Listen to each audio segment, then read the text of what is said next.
Matthew, Mark, Luke, and John, who were they? Matthew who? Mark who? Luke who? And John who? What were their last names? When did they write? Did they know Jesus Christ? Did they walk with Jesus Christ? Did they eat with Jesus Christ? Did they talk with Jesus Christ? Did they even meet Jesus Christ? The answer is no, no, no, no. Conclusively.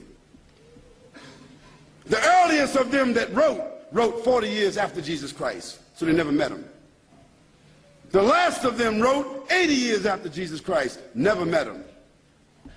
The other thing is, all of them seem to have written the gospel according to. Now, when you write a letter, do you sign it according to?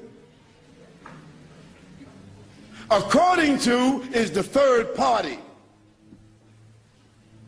If Joanne or Jackie or Bobby or Johnny told me something and I wrote it, I would say according to Joanne, Jackie, Bobby, or Ronnie, according to.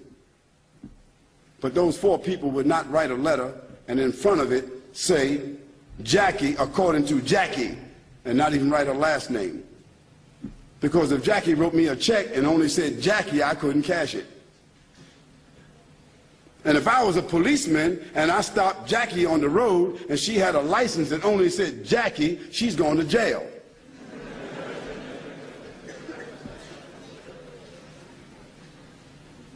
Where in the world is a document with only one name of four different writers that did not meet the one whom they're writing about? Where is that accepted in the whole world? Nowhere except in the Bible. And the church fathers and the church writers and the Christian historians, they all agree that perhaps those four writers themselves were only pen names. Because a writer would not write his first name according to. And there's a great amount of suspicion that the man called Paul, Saul of Tarsus, that because he wrote all the books from Acts all the way to the end of the New Testament, how many books is that? How many? 16, 15, 17, 19?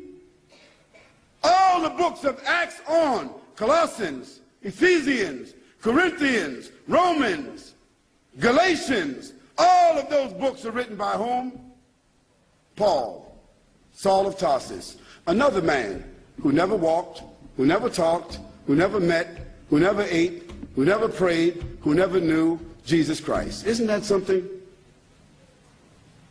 Now here we find four writers and another one between them that wrote all the New Testament books that never talked, never walked, never ate, never prayed, never met the man called Jesus Christ. Yet in their words, the first mentioning of the Trinity came from where? From Jesus or from them? The first mentioning of Jesus being divine, a man God, came from whom? From them. The first mentioning that Jesus is the Son of God came from whom? From them. Jesus never said in his own words any such words, but it was the men who never met him, who claimed to have written, who didn't know their last names. And Paul, by the way, before he had that vision on the road to Damascus that only he saw and only he heard, guess what his occupation was? Do you know? He was a bounty hunter, a hunter of Christians, hunting them down like animals, binding them and bringing them to where? To Rome, so that they could be executed. Now, if Hitler, after killing thousands of Jews, said that on the road to Berlin, he had a vision that he was named an apostle to the Jews, and he wrote 20 books that all the Jews are supposed to follow, Do you think they would be following that book? I don't understand how people just don't read history. This is not what Khalid said, so don't get angry with me. This is your own scripture, your own Bible scholars, their own church fathers. All of them agree